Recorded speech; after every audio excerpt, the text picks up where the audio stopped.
From our first reading, the Lord has sworn by the pride of Jacob, never will I forget a thing that they have done.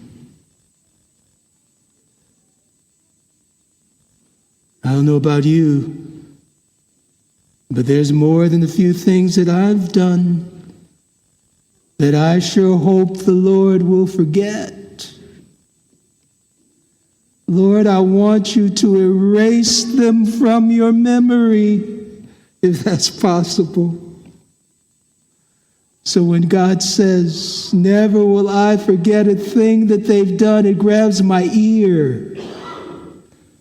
Because I want to make sure that these things that so grieve the Lord are things that I'm not doing. So here's the question: what is it that stirs the Lord to speak so passionately? And the answer, my friends, is it's enlightening. The answer is economic injustice, economic exploitation of the poor. The prophet begins by saying, "Hear this, you who trample upon the needy and destroy the poor of the land." Economic injustice grieves the heart of God. It grieves the heart of God. So what kinds of things is he concerned about? First thing it tells us is those who have so great an itch to make money that they can't wait until the religious services are over and done with so that they can get back to business, back to making money and exploiting the poor. Economic profit is more important to them than the worship of God. Secondly, those who are engaged in trade and falsify weights and measurements so that the buyer gets less than what he actually paid for. They're cheating. The buyer paid for a pound, but the seller gives him 2/3 of a pound, and the surplus money, he stuffs his pocket with it. And third, instead of placing respect for human dignity at the center of their economic dealings, that's a striking way of thinking, that our respect for the dignity of every human being is governing how we deal economically.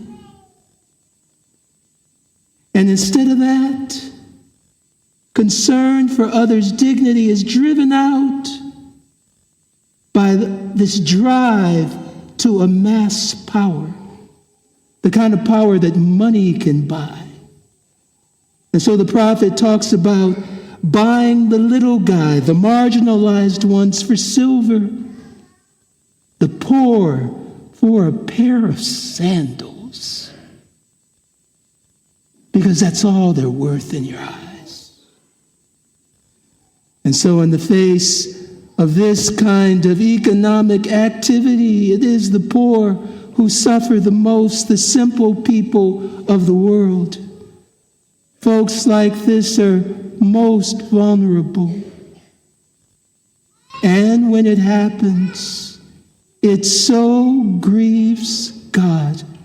This trampling upon the most vulnerable among us so grieves God, he says, I won't ever forget what they've done.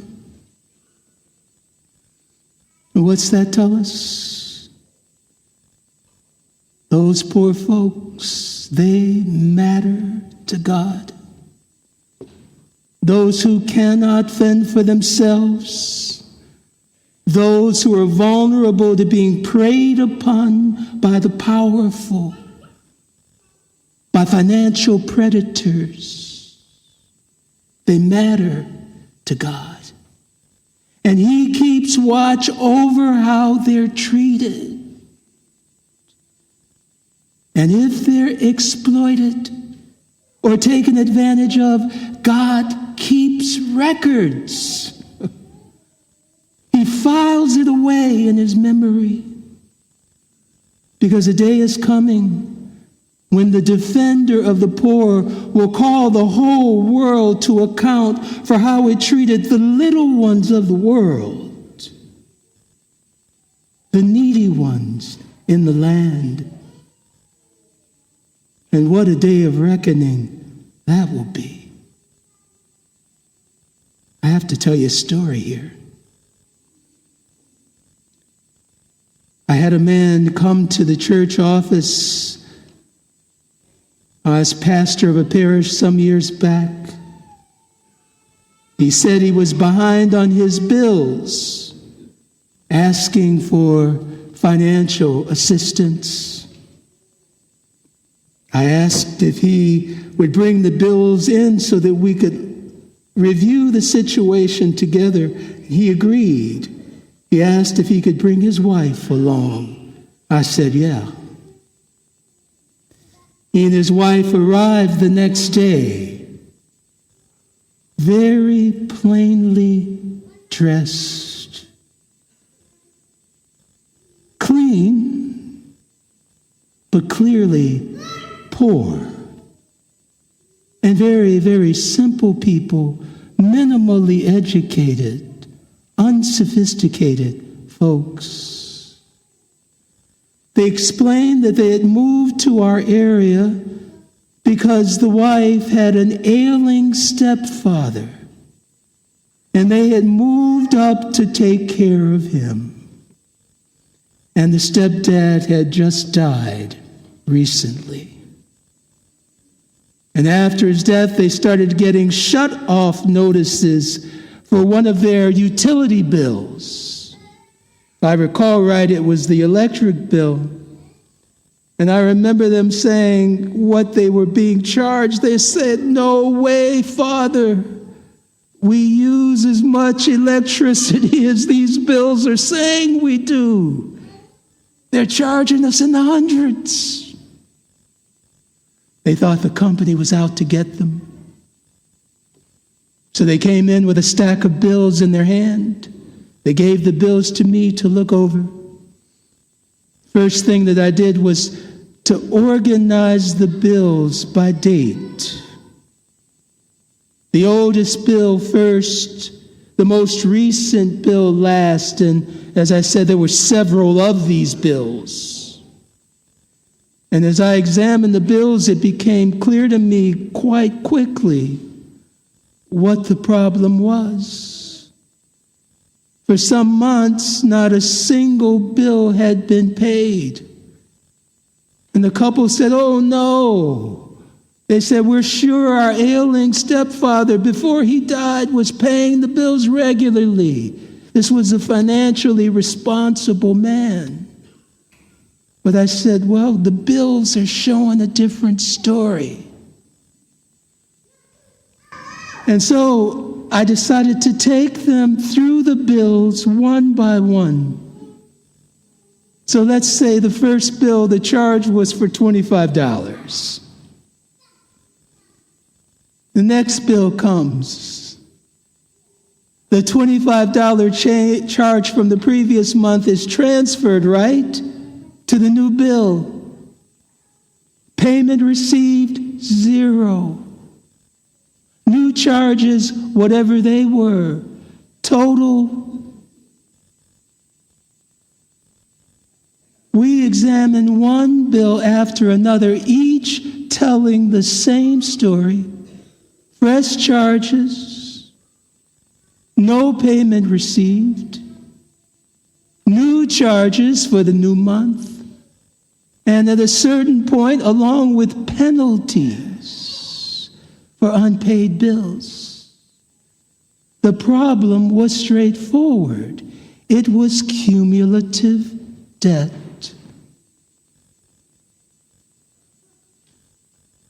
as we went through this exercise in my office at the conference table, I wish I were able to describe the response of the couple as I was trying to explain to them what was happening with their finances. Their eyes were glued to the papers on the table, and their heads were bowed. You would have thought they were eating. Their heads were bowed so close to the table, watching the movement of my fingers as I tried to explain and point out what was happening with their bills. And as I finished, they simultaneously, both the husband and the wife, they looked up at each other in amazement, as though light had just dawned.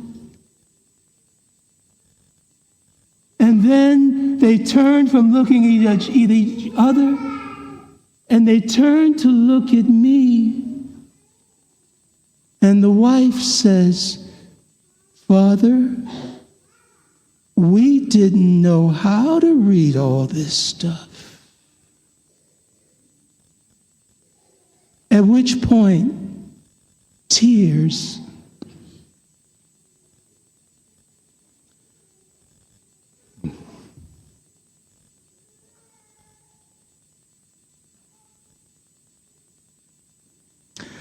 This happens to me every time I tell this. Tears came to my eyes. I had to do all in my power to fight back crying in front of this couple. I could have spent 10 minutes weeping at that moment over their vulnerability. Because if you don't know how to read your own bills, the money-hungry world will walk all over you. Now, don't we know that's true? A money-hungry world will take advantage of you.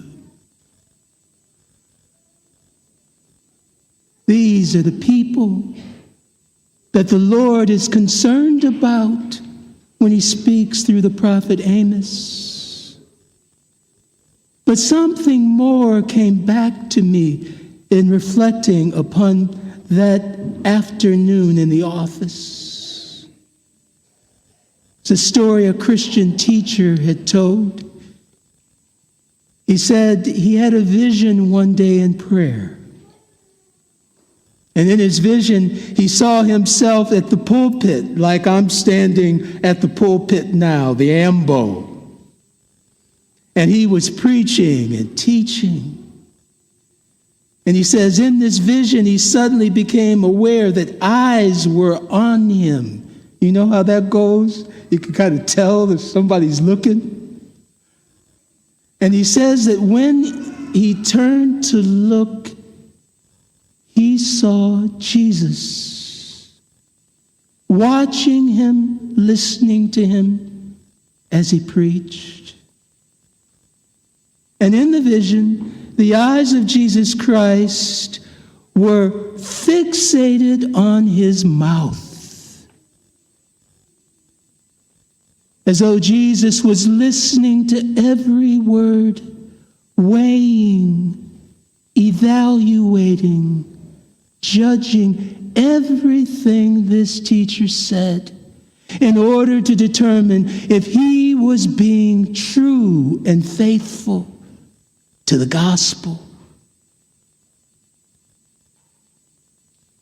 And this teacher, this preacher said he never forgot it. It put the fear of the Lord in him about what he said when he got up to stand at the pulpit.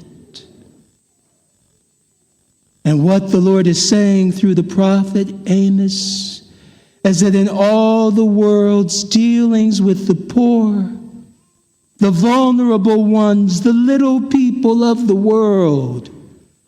God's eyes are on us, and he watches every move. He examines, he evaluates, he weighs how this world deals with those who are most vulnerable. Because, my friends, the poor have an advocate and a defender, and his name is the Lord.